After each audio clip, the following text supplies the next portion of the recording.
Señoras y señores, muy buenas tardes. En el marco de la sesión del Consejo de Ministros, tendremos la conferencia de prensa del señor Presidente de la República, Martín Vizcarra Cornejo. Muy buenos días. Hoy estamos en pleno Consejo de Ministros.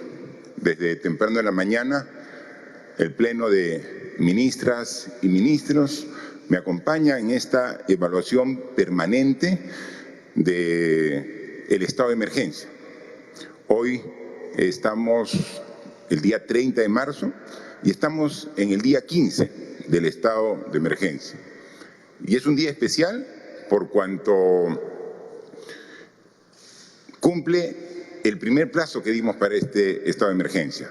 Recuerdan ustedes que exactamente hace 15 días, también todos reunidos en un Consejo de Ministros, aprobamos esta medida extraordinaria para poder enfrentar de manera adecuada el coronavirus, el COVID-19, que así como afectaba a diversos países del mundo, también afectaba a nuestro país. Después de cumplir el plazo de este periodo, es un momento adecuado para hacer una evaluación de los resultados. Y hemos de tal forma evaluado cómo va la evolución de los casos, ¿no?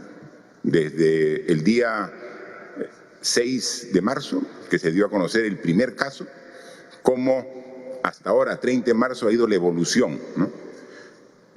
También hemos evaluado con los ministros del Interior y ministro de Defensa cuál es el nivel de acatamiento al estado de emergencia, a este aislamiento social obligatorio que hemos dispuesto.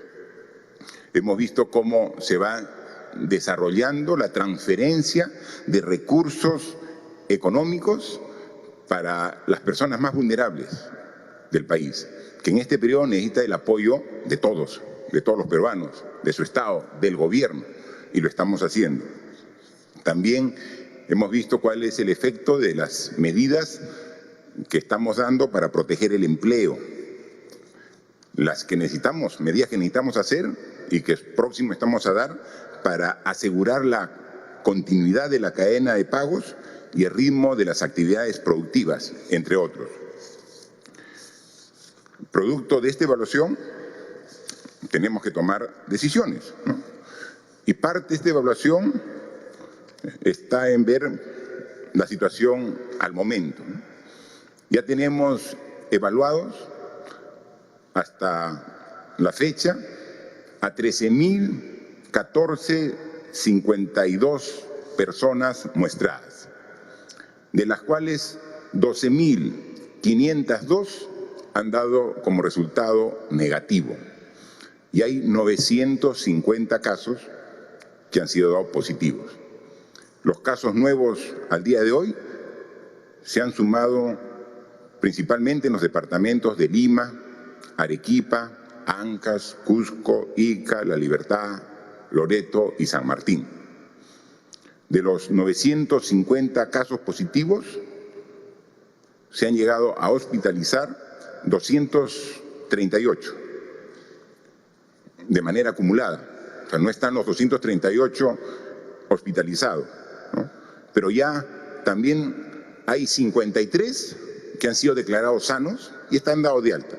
Y estamos seguros que la mayoría de los 950 casos que hoy han sido determinados como positivos van a seguir el mismo camino de ser dados de alta. Actualmente existen 49 pacientes que están en las unidades de cuidados intensivos y de estos 37 tienen ventilación mecánica, que es ya la situación más crítica a la que puede llegar un paciente afectado con el COVID-19 y que se complica su situación. También hay 269 casos que fueron dados en su oportunidad positivo y que cumplieron su aislamiento en su domicilio y que también se encuentran de alta, que se suman a los que pasaron por el hospital. Entonces, esa es la situación. Adicionalmente a ello, nos Comunica el Ministerio del Interior que ayer domingo, 29 de marzo, se han detenido 2.909 personas en todo el país y que en estos 15 días de estado de emergencia ya son más de 33.000 personas que han incumplido la disposición del gobierno para enfrentar de manera adecuada esta enfermedad. El día de ayer tenemos que encabeza la lista de detenidos Lima, la capital, luego continúa La Libertad, sigue Piura y continúa Loreto. Parece una constante que son las mismas regiones donde hay la mayor cantidad de ciudadanos que no cumplen con lo dispuesto por el gobierno para enfrentar de manera adecuada esta enfermedad y para lograr que todos nos beneficiemos de las medidas que hemos dado. Y vemos que incluso el día sábado 28, los detenidos fueron en una cantidad mucho mayor. Batimos todos los récords. 4.000 personas que fueron detenidos por no cumplir con lo dispuesto, ¿no? Y también fue La Libertad, Lima, Piura, quienes fueron las regiones que tenían la mayor cantidad de detenidos, ¿no? Entonces vemos que justo, precisamente, esas regiones del norte y de la selva del país, que son las regiones que más desacata el estado de emergencia, tiene coincidentemente en proporción el mayor número de infectados y el incremento en los últimos días, ¿no? En consecuencia, para estos 13 días que faltan para cumplir la prórroga del estado de emergencia, hemos decidido, en base a la información que hemos evaluado de manera conjunta, hacer algunos ajustes a partir del día de mañana, ¿no? Hoy hemos aprobado un decreto supremo donde se declara que, dadas las circunstancias que afectan la vida como consecuencia del COVID-19, entre otros artículos me voy a referir, y voy a leerlo textualmente, el artículo 3 del decreto supremo que hoy hemos aprobado. Inmovilización social obligatoria. Durante la prórroga del estado de emergencia nacional, que empieza mañana, se dispone la inmovilización social obligatoria de todas las personas en sus domicilios desde las 18 horas, 6 de la tarde, hasta las 5 horas del día siguiente a nivel nacional, con excepción de los departamentos de Tumbes, Piura, Lambayeque, La Libertad y Loreto, en el que la inmovilización social obligatoria de las personas en sus domicilios rige desde las 16 horas hasta las 5 horas del día siguiente.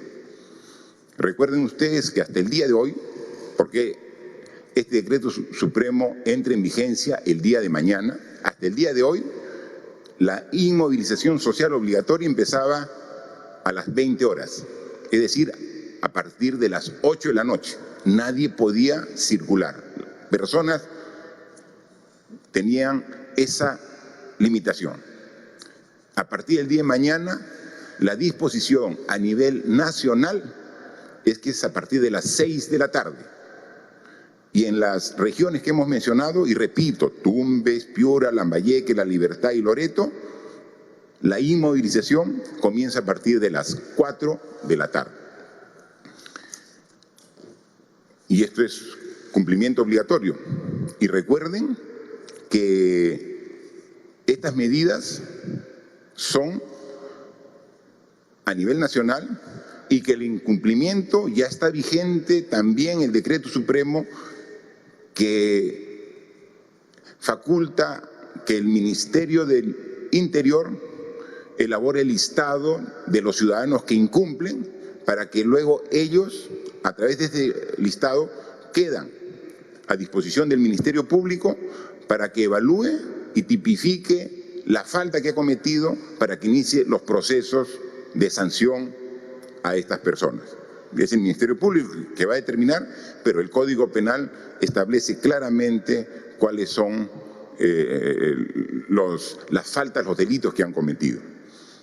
Adicionalmente, manifestar que a partir de pasado mañana, a partir del 1 o el 1 de abril, hasta el sábado 4, las unidades y divisiones del Ejército van a recibir a los reservistas de las clases 2018, 2019 y 2020 que se suman a nuestras Fuerzas Armadas para hacer el cumplimiento estricto de las normas que estamos definiendo. El miércoles 1 de abril serán los licenciados de 2020, los que fueron licenciados hasta febrero del 2020, los que se incorporarán. El jueves 2 y el viernes 3 serán los licenciados del 2019 y el sábado 4 de abril se incorporarán los licenciados del año 2018. Sabemos del espíritu y el amor a la patria que tienen estos valerosos licenciados y que van a cumplir su juramento de atender al llamado de la patria en este momento que son requeridos. En la evaluación que hemos hecho después de estos 15 días de trabajo, vemos que estamos en mejor situación. Es decir, estamos trabajando todos para lograr que el efecto de esta enfermedad en nuestro país disminuya. No eliminar el efecto, es imposible. Países avanzados que tenían una situación mucho mejor que la nuestra, incluso han sido severamente y siguen siendo severamente afectados por esta enfermedad. Quizás respondieron muy tarde a ella. Nosotros hemos querido cada paso que damos hacerlo en el momento oportuno y seguimos tomando acciones para que el efecto que va a haber, que no lo negamos, va a haber un efecto en la salud, un efecto en las personas, un efecto en la sociedad, un efecto en la economía, sí, pero este tipo de medidas hacen que los efectos los tengamos disminuidos del potencial que habría si no hacemos nada.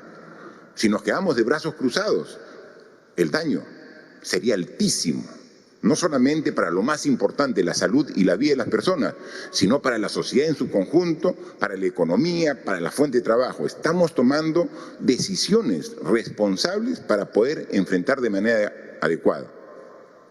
Pero, como siempre lo hemos dicho, las medidas van en dos sentidos. Uno, para lograr que la cantidad de ciudadanos, de peruanos y peruanas que den positivo sea menor en función de la proyección inicial.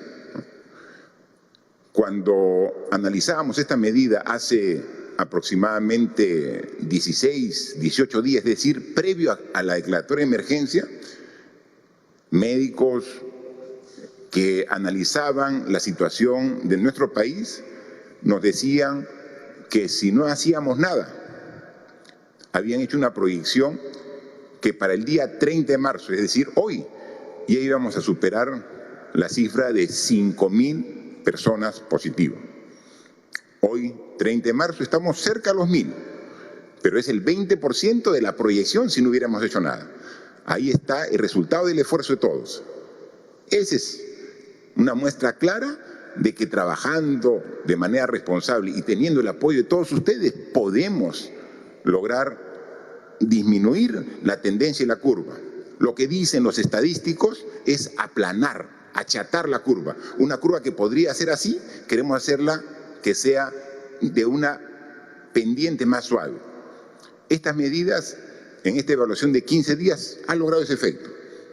¿Que podríamos haber tenido mejores resultados? Seguramente, si tanta persona irresponsable no hubiera evadido las disposiciones, tratado de sacar la vuelta a los controles, ¿no? Hay personas que tienen Sí, tienen una autorización para circular, pero hacen uso excesivo de esa autorización. Hay personas que trabajan en alguna de los sectores que están autorizados. Despendio de alimentos, farmacias, un banco, o hasta pueden ser periodistas que tienen la autorización, pero la autorización es para el desempeño de esa función. No pueden hacer uso de esa autorización para salir a conversar o a visitar alguna amistad y luego sacan su autorización. No, la autorización es para esa función. Si es un trabajador de un banco al cual le agradecemos todo el esfuerzo que están haciendo para que el sistema financiero siga funcionando, pero no pueden decir, como yo soy trabajador de alguna institución que está autorizada, salgo fuera de ese horario con esa autorización para hacer algo ajeno a la función de la que estoy autorizada. Todo eso tenemos que corregirlo. Entonces, una proyección de 5.000 ciudadanos positivos al COVID-19, que fue la proyección, tener 1.000, creo que es una muestra de un resultado que es el que estábamos buscando con el esfuerzo de todos. Yo estoy seguro que si hubiéramos todos respetado, como la mayoría lo está haciendo, quizás no serían 1.000, sino que serían quizás 500 o 600. Entonces, habiendo tenido buenos resultados en este esfuerzo, tenemos que hacer algunos ajustes para que los resultados de las siguientes 2 semanas sean mejores. Y es por eso es que la inmovilización obligatoria tiene unos ajustes a nivel nacional de 2 horas, de 8 de la noche a 6 de la tarde. Comienza la inmovilización. Y de las regiones donde el desacato a las disposiciones y el aumento de casos es más significativo, de 8 de la noche a 4 de la tarde. Con estas medidas y el refuerzo del control que vamos a hacer con las fuerzas del orden y la policía, vamos a tener mejor resultado. Y entonces queremos, lo digo, no se pongan, o sea, no se sorprendan que la curva siga aumentando. Lo que estamos logrando es que el aumento no se dispare. Va a seguir aumentando, claro que sí, pero el esfuerzo de todos es lograr que los casos que se van acumulando día a día nos permitan cumplir con el segundo objetivo, preparar mejor el sistema de respuesta del sistema de salud. Entonces ahí estamos con el Ministerio de Salud, con los gobiernos regionales, con ESalud, con las Fuerzas Armadas, mejorando nuestra capacidad de respuesta. Hace 15 días no teníamos, por ejemplo, disponible el hospital de ATE. Y ahora ya está disponible atendiendo al público. Un hospital UCI, específicamente para cuidados intensivos, para que las personas que se agravan y que no tengan posibilidad de ser atendidos en los diferentes centros hospitalarios puedan ir al hospital de ATE. Esto está desde el miércoles de la semana pasada y hoy día, lunes 30 de marzo, ya está operando la Villa Panamericana con 900 camas disponibles para las personas que den positivo, que vean su salud afectada, pero que no necesitan cuidados intensivos, que necesitan la atención hospitalaria, pero no a nivel de gravedad. Entonces, miren, y eso lo hemos hecho en una semana, con el esfuerzo de todos. Y tenemos ya 900 camas, con todo el personal asistencial para poder atender de manera satisfactoria. Hay que aclarar, a la Villa Panamericana, que ya tenemos 2 torres habilitadas, no puede ir un ciudadano, tengo alguna molestia, va directamente allá. No, esa va a ser referencia de cuando en algún hospital vean que va una persona y es positivo a coronavirus, pero no está en situación de gravedad, pero requiere una atención hospitalaria, lo refieren de cualquier hospital de Lima, pueden ir, y tenemos ahí para 900. Entonces, mientras que por un lado hemos logrado que la cantidad de infectados positivos disminuya, hemos mejorado nuestra capacidad de respuesta. Eso es lo que queríamos, subir la capacidad de respuesta y bajar los afectados. Pero no es suficiente porque sabemos que va a seguir subiendo la cantidad de infectados y entonces requerimos en estas 2 semanas redoblar los esfuerzos en ambos sentidos, ¿no? Entonces, la Villa Panamericana ya abrió hoy y eso nos da una tranquilidad adicional de que estamos trabajando. Ese esfuerzo hecho en Lima lo estamos replicando en las diferentes regiones del Perú, coordinando directamente con los gobiernos regionales que por la delegación de responsabilidades es una responsabilidad y una competencia compartida entre el gobierno nacional y los gobiernos regionales para brindar la salud adecuada. Y en este caso, para tener la respuesta adecuada ante el COVID-19. Obviamente, siempre ha ocurrido que hay algunas regiones que le ponen más énfasis, más ganas, más responsabilidad, otras un poco menos. Lo que pedimos a todos, dada la gravedad de esta enfermedad, que todos le pongan su mayor esfuerzo. Sabemos que los gobernadores quieren lo mejor para su región, quieren lo mejor para la población que vive en sus regiones. Colaboren con el Ministerio de Salud y articuladamente veamos lo que sea mejor. También es importante manifestar que ante la gran demanda de mascarillas, ya el Ministerio de Salud ha dado la disposición y se está publicando el documento que establece las especificaciones técnicas para que se puedan confeccionar mascarillas faciales textiles de uso comunitario. En los hospitales, el personal asistencial usa estas, que están específicamente fabricadas para ese fin. Pero la población tiene que, cuando sale de su vivienda, solamente para lo que está permitido, para ir al banco si tiene que cobrar una transferencia de un depósito económico de ayuda, si va a comprar alimentos de primera necesidad o tiene que ir al hospital, tiene que ir con una mascarilla. Y para eso estamos dando la opción de las características de estas mascarillas textiles de uso comunitario. Los detalles van a ser de carácter público, deben ser prendas de tela, poliéster, nylon, algodón, de forma rectangular que debe cubrir la nariz y boca. Pueden ser reusables, ¿no? Y ya eso está establecido y se recomienda el uso de acabados antibacteriales permanentes para permitir el uso prolongado de las mascarillas, ¿no? Entonces, esto está claro y eso va a ser una ayuda adicional. Todos jugamos este partido, todos tenemos que colaborar para el éxito de esta enfermedad, de manera de enfrentarlos todos juntos. Ya la ministra de Desarrollo e Inclusión Social nos ha comunicado que más de 1 millón de hogares ya tiene la disponibilidad de los 380 soles. Y a partir de hoy día, a nivel nacional, en diversas regiones, tanto el Banco de la Nación como los bancos de la banca comercial están continuando.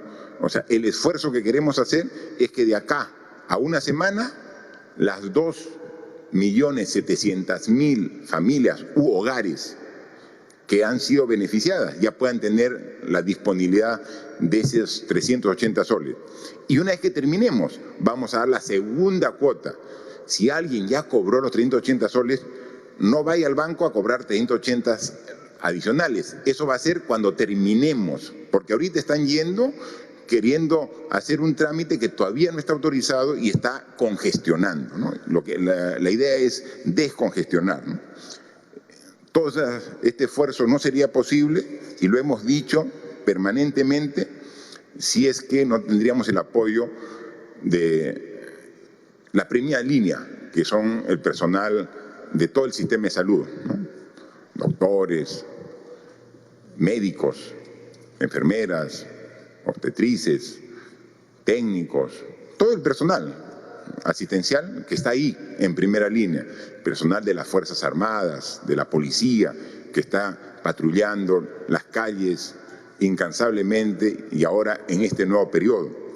Pero también hay una serie de trabajadores que son los que hacen posible que el sistema funcione a pesar del estado de emergencia, ¿no? Los agricultores, que ahí siguen produciendo en sus parcelas, en sus terrenos de cultivo, los alimentos de primera necesidad que necesitamos para continuar. los transportistas, porque los centros de producción no están al lado de las ciudades, están alejados y hay que transportarlo hasta los centros de consumo, hasta las ciudades. Si no tuviéramos el apoyo de los transportistas para esta logística tan importante, tendríamos problemas para llevar adelante, ¿no? El personal de limpieza, porque seguimos generando desechos en las viviendas y eso es recogido de manera eficiente por trabajadores de limpieza que cuando la gente está descansando está haciendo la limpieza adecuada. El sistema financiero, las personas que están al frente de la ventanilla, los cajeros, o sea, todo es un sistema que gracias a ellos estamos viendo y trabajando de manera directa y logrando que esto sea positivo. Y otro tema con la cual hemos concluido la primera parte de esta reunión del Consejo de Ministros y que también es de mucha relevancia, es una medida que hemos discutido y hemos aprobado aquí en el Consejo de Ministros y es referida a las AFP. Las AFP que tienen recursos fruto del aporte de los trabajadores, creo que es el momento en que también tengamos la disponibilidad de parte de esos recursos para los que han aportado y que ahorita están en condición de vulnerabilidad y que necesitan esos recursos, ¿no? Hemos hoy aprobado la autorización de retiro de hasta 2.000 soles para los trabajadores que ya ahora no están en la planilla en los últimos 12 meses. Es importante esta medida porque ahora hay trabajadores que seguramente han venido aportando por mucho tiempo y tienen recursos ahí y ahora los necesitan. Y entonces hemos visto que dentro del universo de aportantes hay más de 2.600.000 aportantes que van a ser beneficiarios de estos 2.000 soles que estamos autorizando que los puedan retirar. Obviamente, para que no afecte de golpe el sistema, lo estamos dando en dos armadas, 1.000 y 1.000, de manera consecutiva en 2 meses. Esto significa un monto de alrededor de 5.300 millones de soles que estamos autorizando a esos trabajadores a retirar. Es decir, si un trabajador tiene en el banco, o sea, tiene en su cuenta de AFP 500 soles, puede retirarlo todo.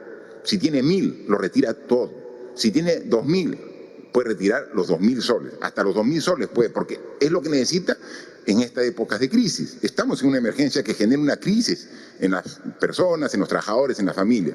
Así como hemos atendido a las personas y familias de hogares de pobreza y pobreza extrema, así como vamos ya pronto a hacer la transferencia a los trabajadores independientes o informales, 800.000 hogares que se van a beneficiar, así como también a través de los municipios estamos viendo cómo llegamos con más de 2.600.000 canastas para los hogares en vulnerabilidad.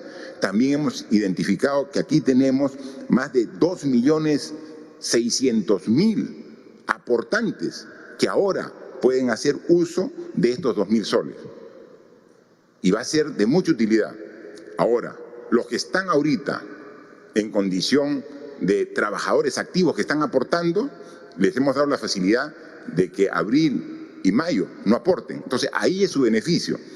Lo que necesitamos, esta enfermedad nos obliga a ser responsables, pero más que responsables, que eso es una obligación de todos, ser solidarios. Entonces tenemos que ver quiénes son los que más requieren este apoyo con estos fondos de las AFPs. Y entonces estamos yendo a los trabajadores que lo requieran realmente. Y entonces la solidaridad del sistema va con ellos y a ellos estamos identificando. El día de mañana el Congreso de la República, a través de su presidente, ha invitado al primer ministro para una reunión de trabajo. El tema inicial era el proyecto de ley que presentamos la semana pasada para el control concurrente que queremos, este control simultáneo que queremos que la Contraloría haga de todos los actos que estamos realizando.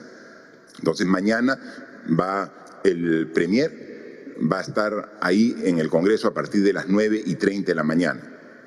Pero también yo le he pedido que el Premier sea acompañado por la ministra de Economía para que explique los alcances de esta norma y que vea que va directo a las personas que realmente necesitan.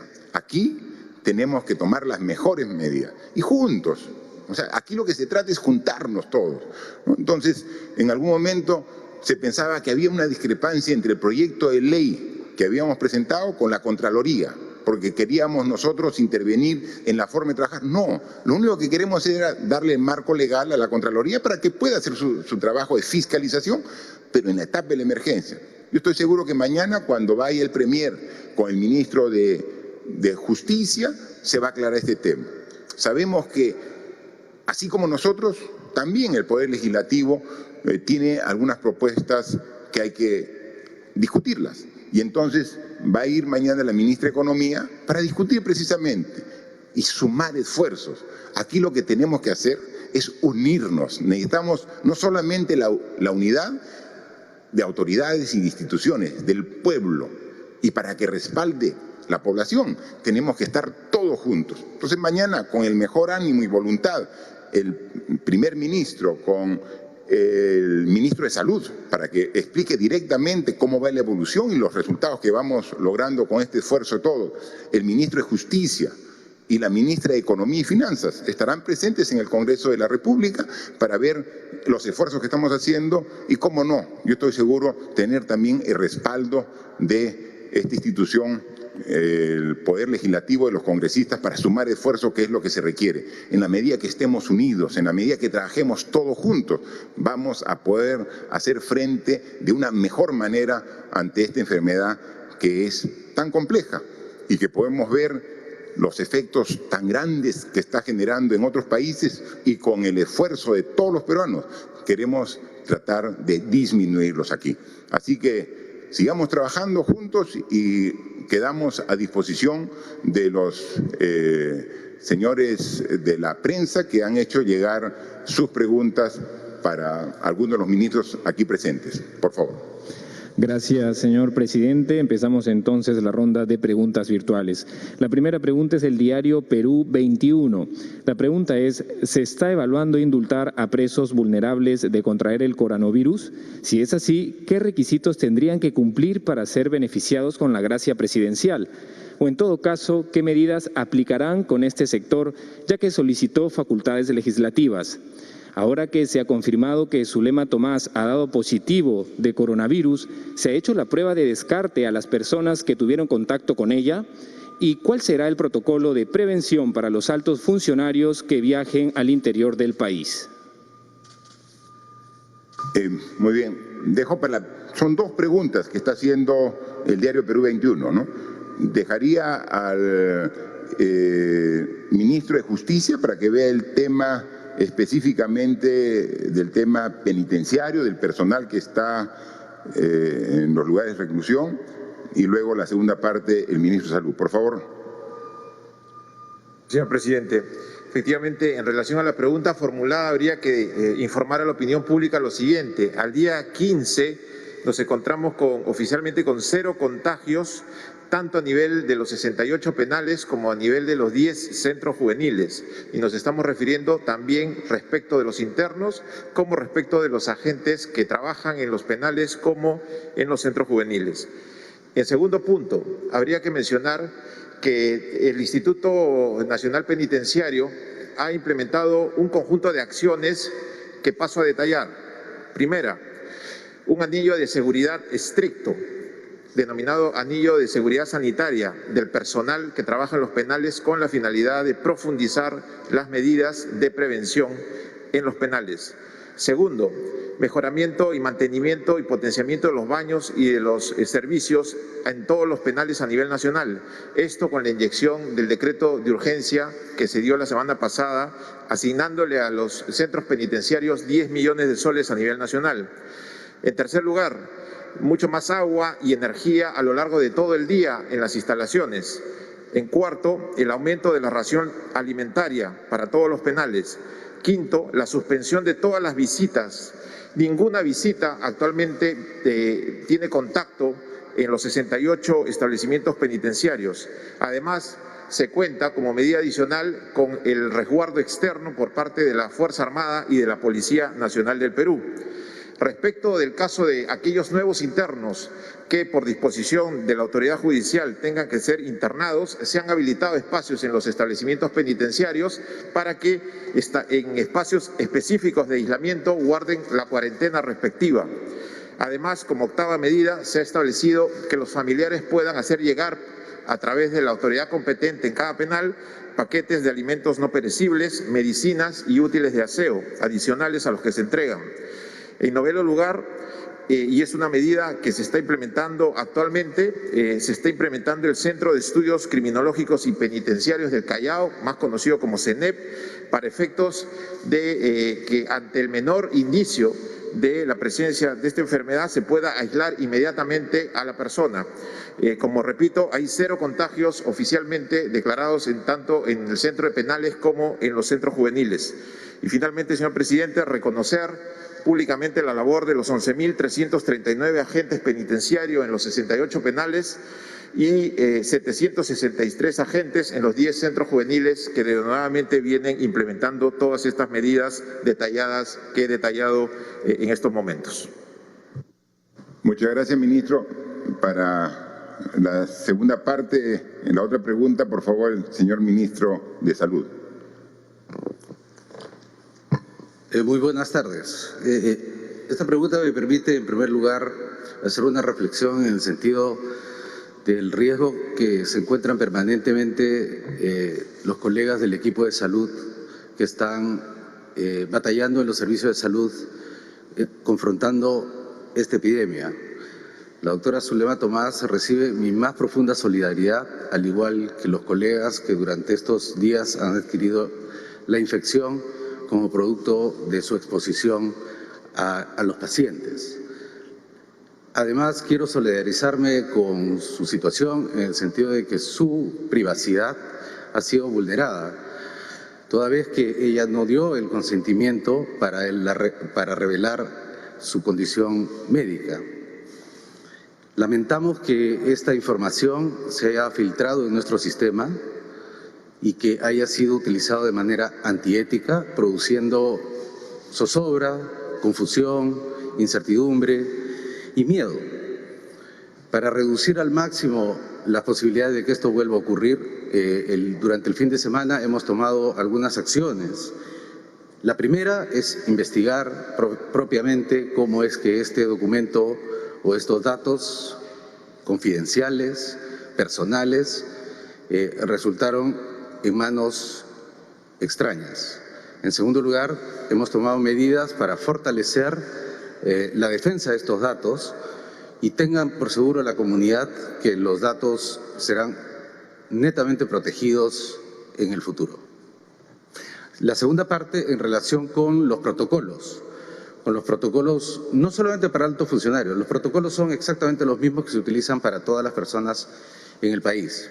Distanciamiento social, que lo tratamos de mantener al máximo entre los profesionales y los funcionarios, que estamos expuestos permanentemente a pacientes o a condiciones en las cuales se pueda transmitir rápidamente este virus. Y cuando las personas que asumen esta responsabilidad, ya sea en los servicios o en la parte administrativa, muestran haber tenido contacto y tener síntomas, reciben prontamente su asistencia laboratorial. En este caso, la alta dirección se está implementando este protocolo tal y cual se hace con el resto de la población del Perú. Gracias, ministro. Y siempre hay que tener la información real.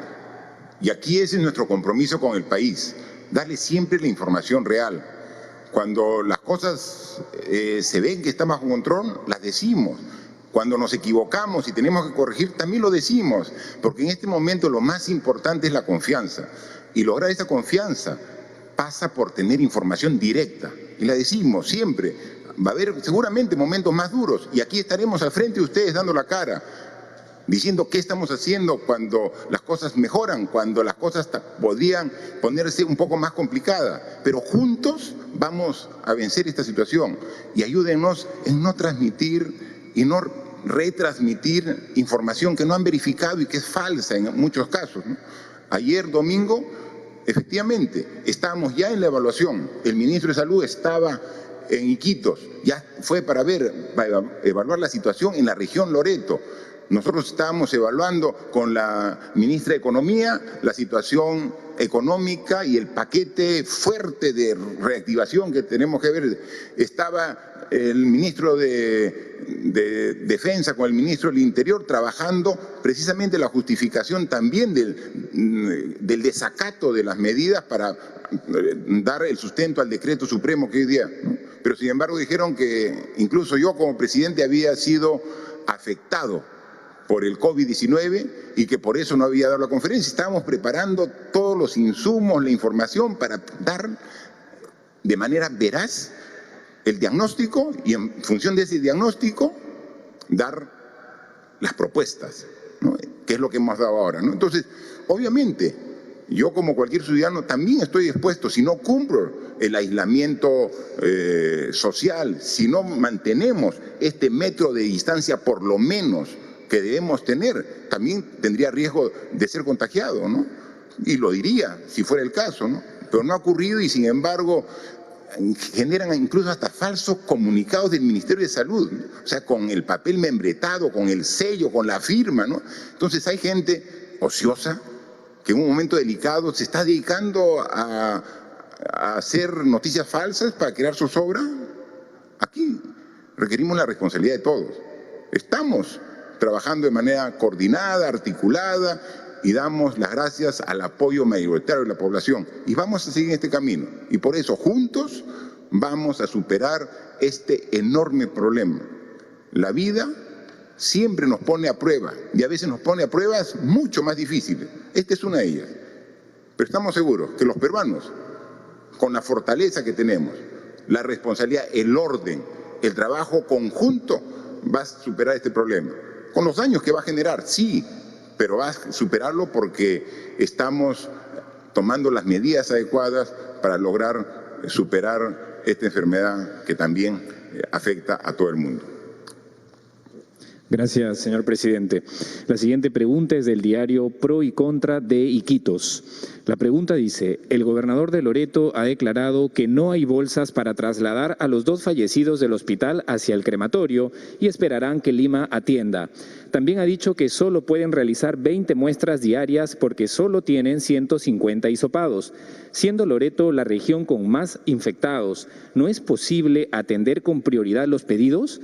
El Poder Ejecutivo pide que los ciudadanos respeten la emergencia, pero el Ministerio de Salud no atiende los pedidos del gobernador. ¿Se va a tratar de manera distinta a Loreto, considerando que es la que tiene más contagiados después de Lima? A este medio de comunicación de Iquitos ya hemos dado hoy las características del decreto supremo donde Iquitos es la inmovilización obligatoria desde las 4 de la tarde, ¿no? Pero eso es una de las medidas. Hay que hacer muchas más medidas en Iquitos, trabajando coordinadamente dentro del Ministerio de Salud con el gobierno regional y con el apoyo de toda la población. O sea, vemos imágenes en algunas horas en Iquitos donde hay realmente un desacato de las disposiciones que preocupa. Y esto se refleja en el aumento de los casos que han sido dados como positivos en la región. Yo creo que estamos todavía en la oportunidad de contener y controlar este crecimiento. Nosotros ponemos de nuestra parte, estamos tomando acciones. Queremos que ahora los mismos ciudadanos de Iquitos y sus autoridades juntos sumemos y podamos corregir esta situación. Por favor, ministro de Salud, que incluso usted ayer ha estado en Iquitos, ¿no?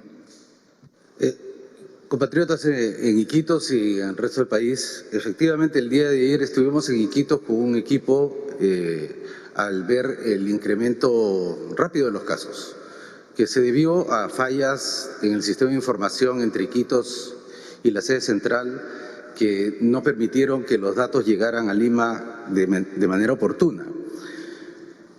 Quisiera hacer, a propósito del caso de Iquitos y haciendo referencia a la videoconferencia que el señor presidente tuvo con los gobernadores regionales, hacer un llamado a los mismos, a los gobiernos regionales, a los gobernadores, a los directores, gerentes de salud de cada una de las regiones, que revisen en detalle los presupuestos que les fueron asignados.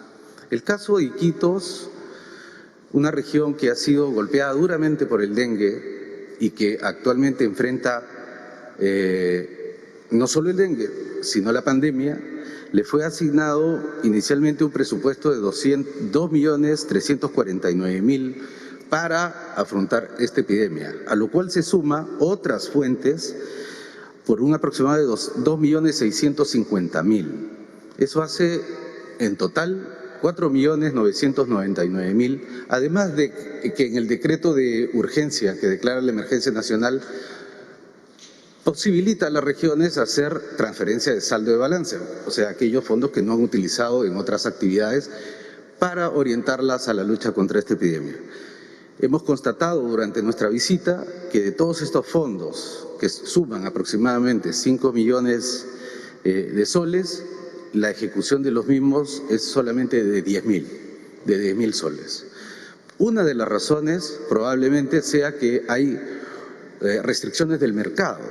El mercado se ha cerrado por lo que estamos viviendo en el país, pero una gestión oportuna, un diálogo entre nosotros, entre el nivel central y el nivel regional, hubiese quizá en su momento permitido tomar decisiones que faciliten el trabajo esforzado que realizan en Iquitos.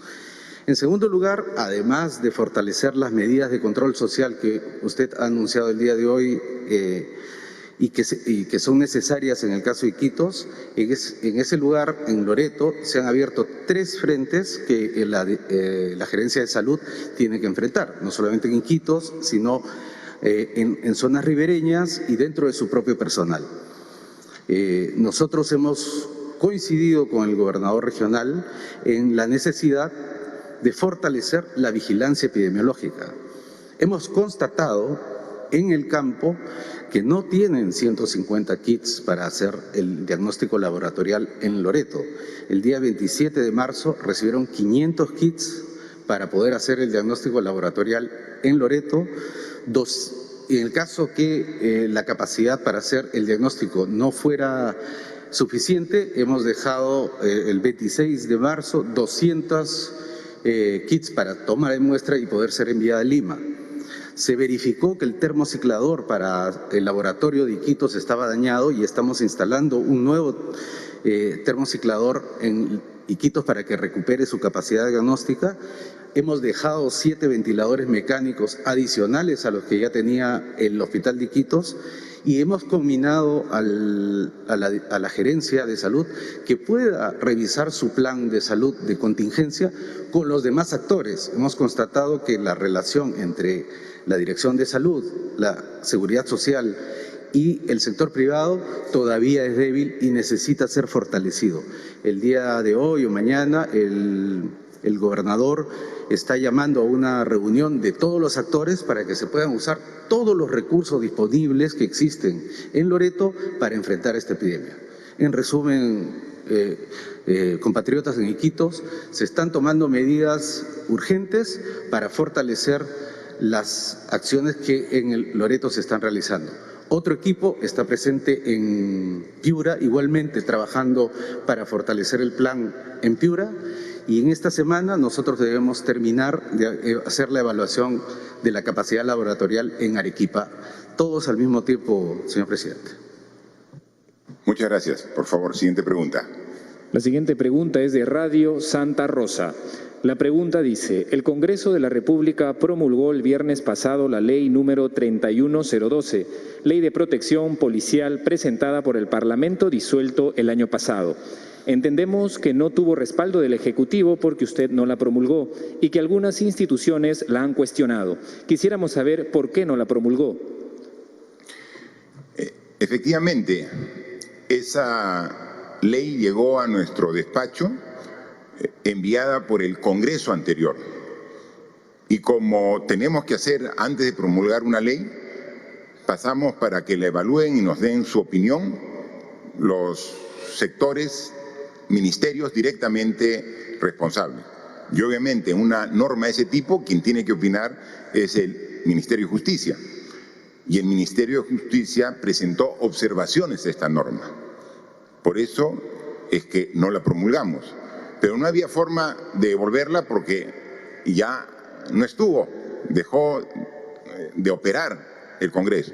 Quien estuvo en esa oportunidad de ministro de Justicia es quien ahora es el primer ministro Vicente Ceballos, que quisiera que amplíe un poco el concepto de las observaciones y lo que generó como consecuencia que no se promulgue esa ley. Por favor. Gracias, presidente. Debemos reiterar nuestro reconocimiento al esfuerzo que indistintamente desarrollan tanto policías como militares en estas circunstancias de emergencia a las cuales está sometido nuestro país. En el contexto en que el Poder Legislativo ha emitido y publicado esta norma denominada Ley de Protección Policial, debemos enfatizar que estamos sujetos a un Estado de Derecho, donde la Constitución y las leyes priman, y a efecto de ello los derechos fundamentales son irrestrictos. Como usted bien ha indicado, señor presidente, el proyecto de ley en principio fue deliberado y aprobado por el Congreso anterior. Más o menos entre julio y agosto del año pasado, nuestro Ministerio de Justicia dio una opinión negativa sometida a 4 argumentos. Primero, que ya existía un marco legal preexistente, que era el Decreto Legislativo 1186, que consideramos suficiente. Lo segundo, porque se naturalizaba un principio rector del derecho penal, que es el principio de proporcionalidad. Tercero, porque se estaba limitando la autonomía para poder emitir medidas restrictivas de los jueces. Y cuarto, finalmente, porque estaba acudiendo a modificar un decreto legislativo que para aquel entonces ya estaba derogado. Debo reiterar, señor presidente, nuestro apoyo a las Fuerzas Armadas, a las Fuerzas Policiales, por el invaluable apoyo que viene brindando a nuestro país en estas difíciles circunstancias de la emergencia en que nos encontramos. Gracias. Por favor, siguiente pregunta. La siguiente pregunta es del diario Gestión. La pregunta es, ¿cuánto de los 90.000 millones de soles anunciados del Plan Económico contra el COVID es gasto fiscal? ¿Qué medidas se incluirán en lo que denominó reconstrucción de sectores de la economía y además del turismo? ¿Qué otros sectores se priorizarán? ¿Qué hará el Ejecutivo si el Congreso aprueba retiro masivo del 25% de fondos de AFP? ¿Lo van a observar? En el pedido de facultades afirman que se va a perder 1.1 millones de empleos. ¿Cuál es el plan de recuperación? ¿Solo están pensando en empleo temporal? Finalmente, ya se ha hecho el pedido por las pruebas moleculares. Ayer se reveló que aún está pendiente. Por favor, la pregunta va dirigida a nuestra ministra de Economía y Finanzas. Gracias, presidente. Voy a comenzar por el tema de las AFPs. Primero, nosotros con la transparencia y la responsabilidad que debemos a los ciudadanos, tenemos que decir, ya lo hemos dicho antes, que no es un buen momento para retirar recursos de los fondos. Sin embargo, entendemos que en esta situación complicada hay muchas familias que están angustiadas por cómo sobrellevar los siguientes días. Por eso es que excepcionalmente hemos aprobado una medida responsable. Todas las decisiones que tomamos buscan encontrar una solución en el cortísimo plazo, pero también tienen que ser prudentes para no hipotecar el futuro del país. En ese sentido, como ha anunciado el presidente, hemos aprobado el retiro de hasta 2.000 soles en 2 armadas para las personas que no hayan aportado en los últimos 12 meses. Como dijo el presidente, esto va a beneficiar a 2.6 millones de peruanos y se calcula que al menos 1.2 millones de peruanos van a poder retirar el 100% de los fondos que tenían. Respecto al plan económico, como hemos dicho antes, estamos en una situación económica sin precedentes que requiere una respuesta sin precedentes. Hemos estimado que este plan al que he hecho referencia ayer tiene más o menos 12 puntos del PBI con diferentes instrumentos.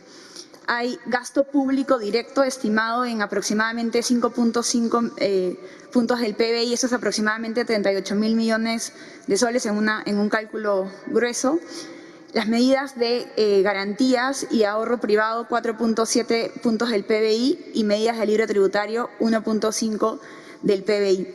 Este plan está determinado en dos fases, en una etapa de contención, donde se despliegan una serie de financiamientos para multiplicar la capacidad del sistema de salud de responder a la situación, soporte a las familias, soporte a las empresas, esos son los primeros 30.000 millones, y como ha anunciado ayer el presidente del Banco Central, esta semana vamos a aprobar una medida por otros 30.000 millones de soles, que son aproximadamente 4 puntos del PBI.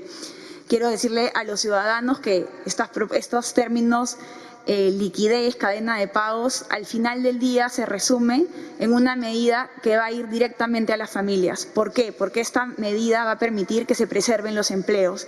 La gran preocupación del gobierno es que los empleos se preserven, por eso es que queremos que las empresas puedan acceder a liquidez para poder pagar las planillas. En la etapa de reactivación estamos previendo de la misma manera inversiones de gasto público, algunos beneficios tributarios. De hecho, hemos pedido facultades delegadas para este tema y eso tiene que trabajar con cada ministro sectorialmente, algunas revisiones y mejoras a la calidad regulatoria.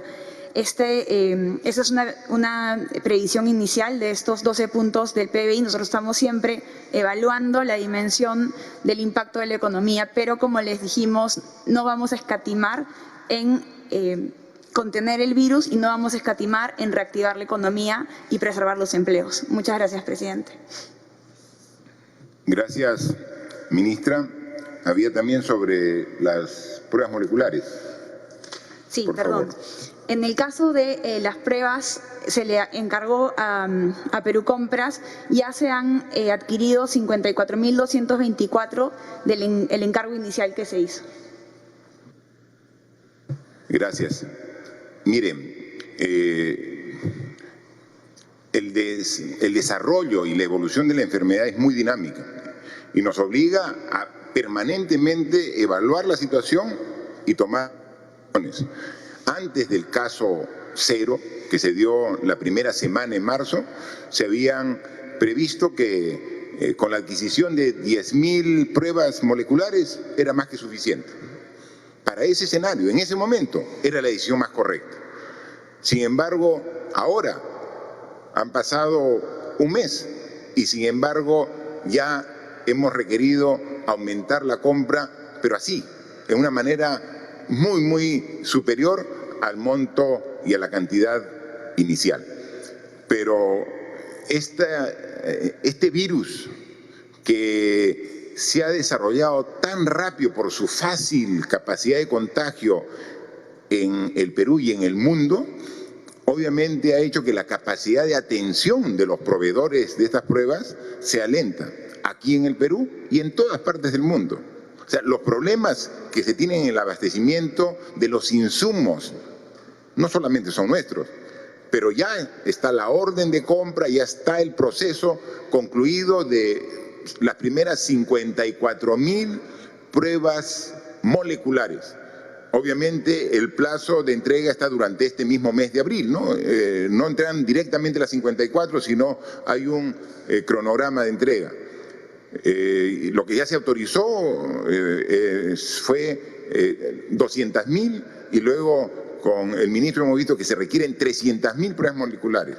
Adicionalmente a las pruebas rápidas que complementan, no sustituyen, complementan el trabajo que se hace con las pruebas moleculares y la información que tenemos. Entonces estamos trabajando responsablemente en todos los campos.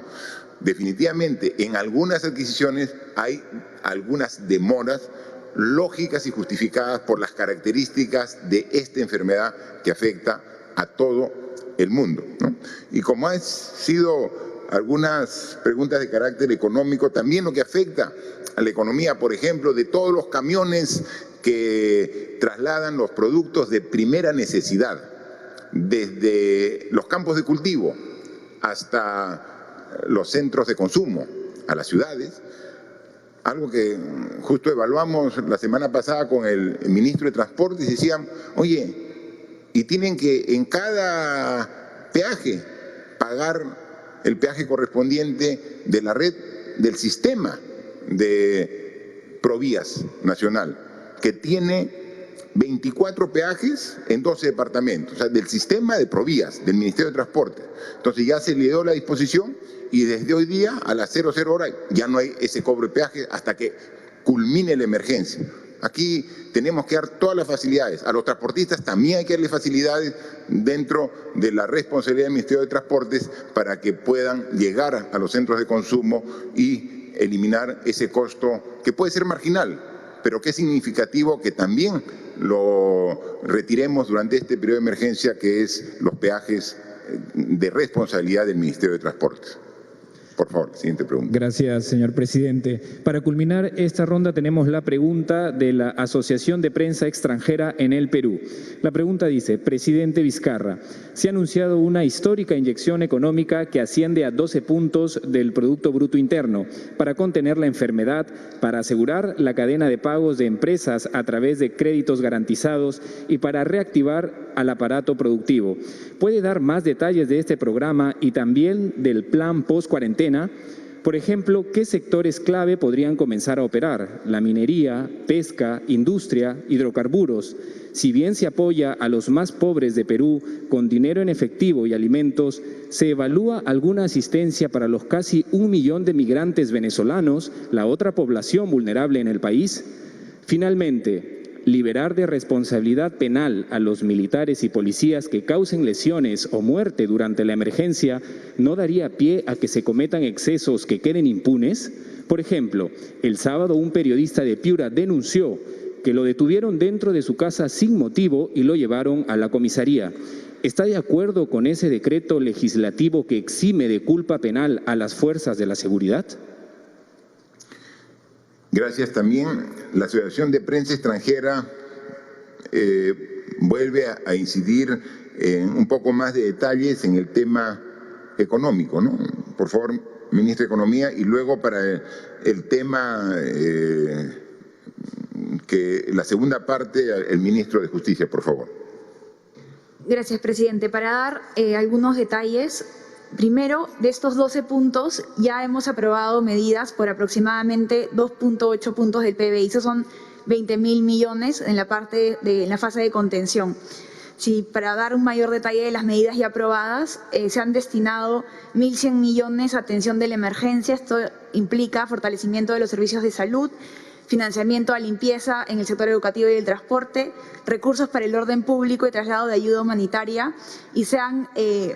y la tasa arancelaria cero, importación de medicamentos, eso tuvo un valor de 33 millones. Esta primera etapa ha sido 1.000 millones. Respecto al soporte económico a las familias vulnerables, tenemos hasta ahora medidas aprobadas por 14.000 millones, que implica la atención a través de los bonos, el subsidio que se ha dado por incapacidad temporal en el caso de salud, la creación del fondo empresarial y todas las medidas de alivio tributario que hemos dado a las empresas. A la fecha tienen un costo, se computan como 9.000 millones de soles. Adicionalmente a esto se le suman las otras medidas del ahorro privado para inyectar liquidez, la aprobación que tuvimos la semana pasada para exonerar la retención y el aporte a las AFPs y para liberar los recursos de las CTS, son aproximadamente 5.500 millones de soles. Estas medidas ya aprobadas, como he dicho, tienen 2.8 puntos del PBI y esta semana también vamos a elevar a Consejo de Ministros la propuesta que ha anunciado el presidente del Banco Central por 30.000 millones de soles, aproximadamente 4 puntos del PBI. Es decir, estimamos terminar la semana con medidas aprobadas por aproximadamente casi 7 puntos del PBI. Finalmente, estamos estimando aproximadamente 30.000 millones para la etapa de reconstrucción a través de 3 tipos de instrumentos gasto público, algunos beneficios tributarios y revisión de la calidad regulatoria. Entendemos perfectamente que la cuarentena ha afectado a todas las empresas, pero también hay sectores que les va a demorar, y estas empresas se van a poder recuperar con esta facilidad que vamos a dar con el Banco Central, pero también somos absolutamente conscientes que hay sectores enteros, como el sector turismo, restaurantes, aerolíneas, que se van a ver afectadas. Por eso es que estamos con los ministerios sectoriales diseñando medidas específicas. Muchas gracias. Señor presidente, efectivamente en relación a la consulta, además de los aspectos técnicos que señaló el Premier en una pregunta precedente, habría que decir que efectivamente la norma en su oportunidad, se expresaron un conjunto de eficiencias técnicas. En esta evaluación hay que añadir dos elementos en aras de la claridad de su interpretación y aplicación. Lo primero es que existen tanto sentencia del Tribunal Constitucional como un acuerdo plenario de la Corte Suprema que establece criterios para la debida aplicación de dicha norma. Y en segundo lugar, tal como se ha manifestado en múltiples oportunidades por parte del Ministro del Interior y el Ministro de Defensa, existe una voluntad y un respeto irrestricto de las Fuerzas Armadas y Policiales para con los derechos que la Constitución reconoce y garantiza. En segundo lugar, en relación al caso del periodista Ralph Zapata, sin duda alguna, como gobierno respetamos escrupulosamente la libertad de prensa y estamos al propio comunicado del Colegio de Periodistas, en donde claramente se establece que todos, absolutamente todos, debemos respetar las reglas del estado de emergencia y la lógica de esto. Gracias, señor presidente. Yo dejaría también al canciller para que complemente una parte de la pregunta referida a los migrantes venezolanos, por favor. Sí, señor presidente. Somos conscientes de que la población venezolana en el Perú es uno de los sectores más vulnerables. En ese sentido, hemos estado en contacto con las fuentes cooperantes, el Sistema de Naciones Unidas, el Alto Comisionado de Naciones Unidas para los Refugiados, y ellos han estado trabajando en mecanismos de apoyo similares a los que se ha adoptado por parte del gobierno en tema de respaldo a poblaciones vulnerables, en menor escala, eso sí, pero ya han identificado un número de población vulnerable entre los ciudadanos venezolanos y nosotros hemos respaldado eso con gestiones, en particular con fuentes cooperantes como la Unión Europea. Gracias, canciller, gracias, ministro, por todas las respuestas. Lo que queremos nada más para concluir, ratificar, es que como gobierno no vamos a escatimar ningún esfuerzo para poder enfrentar las consecuencias actuales y futuras de esta enfermedad. Hemos visto que hemos hecho un gran esfuerzo para, con recursos del Tesoro Público, atender a las poblaciones más vulnerables. Estamos a través del Ministerio de Desarrollo e Inclusión Social, a través del Ministerio de Trabajo, a través de los municipios, los 1.874 municipios de todo el país, estamos haciendo un esfuerzo de llegar a todos los que requieran este apoyo. Hemos tomado medidas para que puedan utilizarse CTS, para que puedan también ahora disponer de parte de los aportes que están en las AFP, pero privilegiando a los que más necesitan, porque estamos en una etapa donde por solidaridad tenemos que pensar en los más vulnerables. Ellos son la principal atención, los que se merecen la principal atención. Tenemos que pensar en el todo y eso estamos haciendo con las medidas generales. Y estamos viendo y afinando. Yo estoy seguro que cada vez más nos estamos dando cuenta de lo importante de trabajar de manera unida todos los peruanos. Hemos visto, mire cómo ha venido un virus a desnudar todas las deficiencias que teníamos como sociedad. Un virus está logrando hacernos tomar en cuenta que todos somos iguales, que este virus puede afectar y puede dañar de igual forma a todos, independientemente que seas presidente de la República, que seas autoridad, que seas un ciudadano, que tengas nivel económico alto, que tengas nivel económico bajo, que tengas una creencia, todos estamos expuestos actualmente a el efecto que puede generar este virus. Un virus que no reconoce fronteras, tanto que se ha preocupado los gobiernos, la sociedad, de generar fronteras, que hasta aquí nomás pasas, que el virus ha conectado todo el mundo y nos ha puesto en un nivel de fragilidad y que nos hace ver que a veces las cosas más simples son las que requerimos para vivir. Porque aquí, dando facilidades a todos, ¿para qué damos? Para que vayan a comprar alimentos de primera necesidad, que se abastezcan de agua y se abastezcan de medicina. Esos 3 rubros, que son los básicos y fundamentales para vivir, muchas veces han dejado de ser considerados importantes porque se prefería cosas mucho más superfluas, suntuosas, que no son realmente la razón de una sociedad para poder atender sus necesidades básicas. Esto es lo que ha logrado. Y la forma de responder de todos nosotros es con la unión, es con humildad, sabiendo el enorme reto que enfrentamos, sabiendo que solos, que divididos, que peleando entre nosotros no vamos a lograr enfrentarlo de manera adecuada. Después de 15 días podemos decir que los resultados son satisfactorios, pero que recién estamos ni a la mitad del camino de donde tenemos que llegar para poder recobrar la senda por la que veníamos transitando. ¿Afecta? Claro que afecta, a todos nos afecta, pero podemos enfrentarlo en la medida que con los datos, que con la información, que con la humildad que se requiere actuar ante este tipo de enfermedades que afecta a todos, podemos afrontar de manera adecuada esta situación. Lo estamos haciendo y por eso yo le agradezco a todos. Les agradezco a todos porque cada vez más estamos tomando conciencia de la importancia de estos valores fundamentales, ¿no? Del amor en familia, de la solidaridad, del apoyo al más desvalido. En estos momentos es donde nos mostramos tal y como somos. Aquí es donde requerimos realmente que se nos conozca no solamente cómo somos por fuera, sino cómo somos por dentro y de qué somos capaces para poder enfrentar. Tenemos que dar nuestro máximo esfuerzo. En eso estamos trabajando. Pero no es suficiente si no contamos con tu apoyo. O sea, respeta las disposiciones que hemos dado. El distanciamiento social. Sal lo menos que puedas de tu vivienda, solamente en caso estrictamente necesario. Y si sales, respeta el distanciamiento social cuando salgas. En el banco, en el mercado, en la tienda, respeta el metro de distancia. O sea, tenemos que cambiar. Antes no éramos así. Antes nosotros nos gustaba estar cerca, con los amigos, con la familia, abrazarlos. Ahora, porque te quiero abrazar más adelante, me distancio ahora. Y eso tenemos que hacerlo todos. Y lavarnos las manos.